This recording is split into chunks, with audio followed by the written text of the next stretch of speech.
Hey guys, my name is Lakia Maria and welcome to another video here on my channel.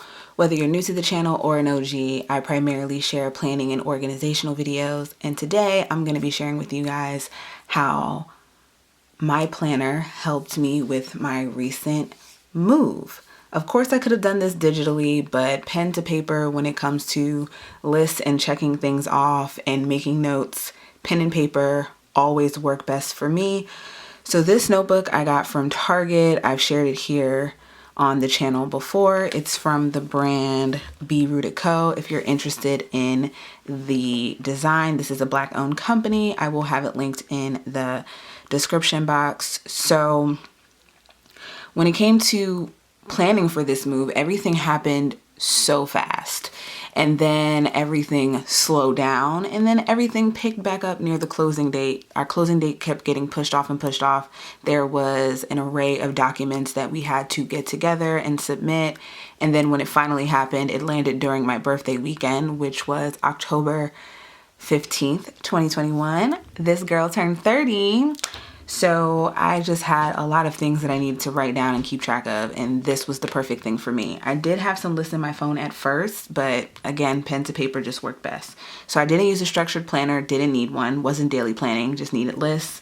And did I plan daily leading up to the move? In a sense, yes, but we'll get into all of that. So first things first, I created a number of lists.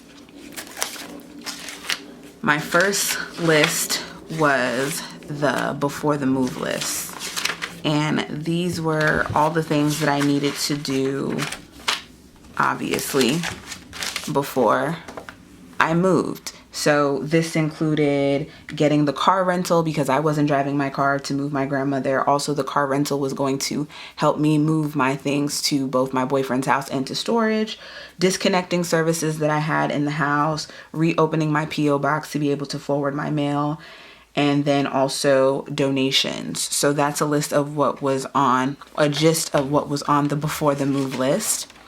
Then I also kept track of my recent purchases of things that I was purchasing last minute that were coming to the house, things that I was purchasing last minute. It was either overnighted. I did get a new iPhone and an iPad that came literally just in time, but things I was ordering on Amazon came to the house, and then everything else, such as the stickers and such that I was ordering, those went to my P.O. box. But having it written down opposed to checking my email, I found it very helpful. Then I had a list of things I was moving to both my boyfriend's and storage. My storage stuff went to my family friends, so thankfully I don't have a storage fee. They let me put my stuff in their garage, but a lot of my stuff is here at my boyfriend's house. And I found that as I move things to their designated spots, I check them off, and then some things I put question marks next to.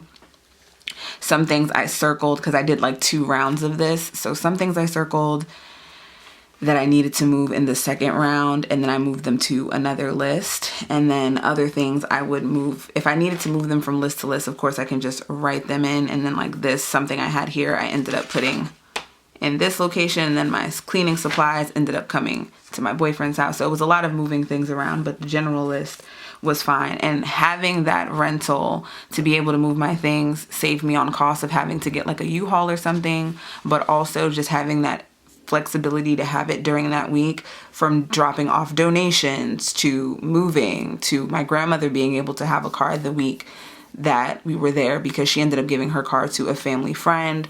So having that rental and having her be able to get what she needed to get done and what I needed to get done without having to share a car was just super helpful. I also created a donation list, but it wasn't as helpful as I thought it would be. But I did split the donations that we did between a local charity that came and picked it up and Goodwill. Then I started to daily plan that week of, and I realized that I work better just off of running to-do lists. I don't need multiple daily planners, the block schedule. I don't mind the block schedule system. It's just, it didn't work with what I had going on this particular week. My mind just wasn't on trying to time block everything because my time, a lot of the things shifted. And with the block schedule system, I'll have related videos in the description box for you guys to check out.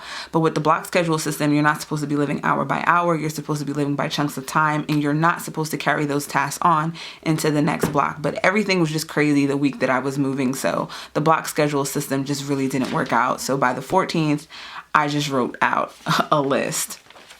Then, of course, I had to have a last minute move list. So things that were on that original list of things that I was moving, I ended up putting all the last minute things that I had packed up onto this list, and I just crossed them off as they went into my car. I tried to separate things in my car as best as possible. I have a 5-passenger car.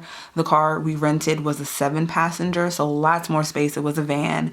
So mine, I just had to fill up my front seat, my back seat, and my trunk. So it was a lot. And then the day of move, I had just a last inspection of the house to make sure that we didn't forget anything major. We did leave some things behind as far as bulky furniture, but the buyers of the house already knew that. So it was just going through and inspecting, making sure that we had all of our belongings, also making sure that I had every last minute thing that I needed, anything that I needed to take from my car and put in the rental as we were driving further south. So that is pretty much what happened the day of the move, and a lot of the stuff I started to put together on my birthday night.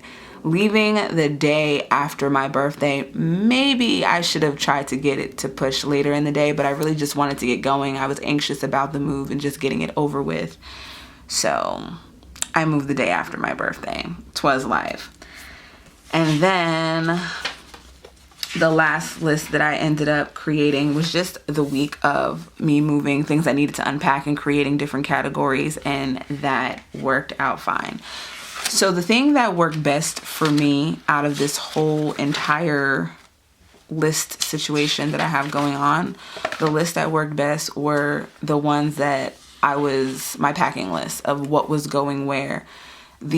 Everything that I put on this list made it to its proper destination, and I am going to be making an Excel sheet of this for that when I move next time. It's just referring to the list, because who's to say that I'll have this notebook the next time that I move. So I am going to make a digital version of this. See, that's where digital things come in handy, where you want to reference. I know that a lot of people prefer the pen to paper like myself, but this is definitely going to come in handy, just having this in a digital format.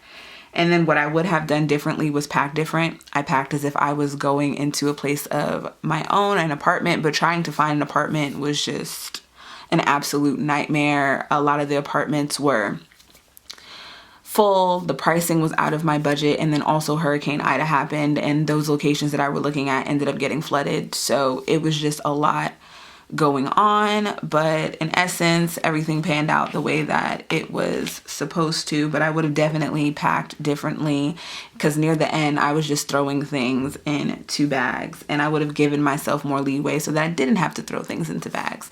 But that is how my planner helped me with my move. If you've ever been through a move, I would love to hear your tips and tricks in the description, in the comment section, and be sure to check out all the links in the description box for more information and related videos and all that good stuff. If you're not subscribed to the channel, be sure to hit that subscribe button and notification bell. And for all of you that are, I thank you. I love you guys. Stay safe, and I'll see you in my next one. Bye.